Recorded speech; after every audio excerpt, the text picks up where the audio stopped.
Guys, natapos na namin yung T42, tire namin 42. Yan, ilalagyan na natin ng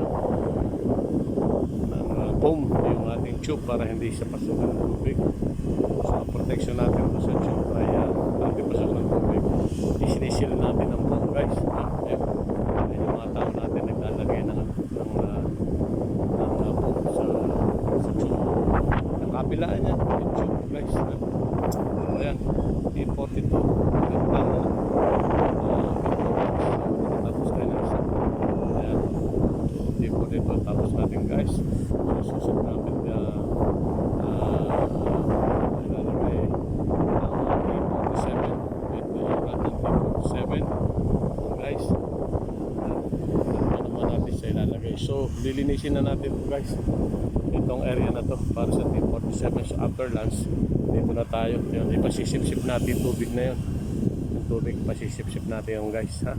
So yan, dito natin ilalagay yung T47, tire number 47.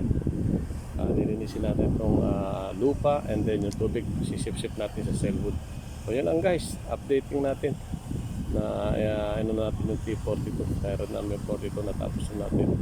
Napasunod ito ay tire rod number 47, guys. Ayan, guys, lang. At kakain na kami. Maraming salamat sa suporta niyo at panonood.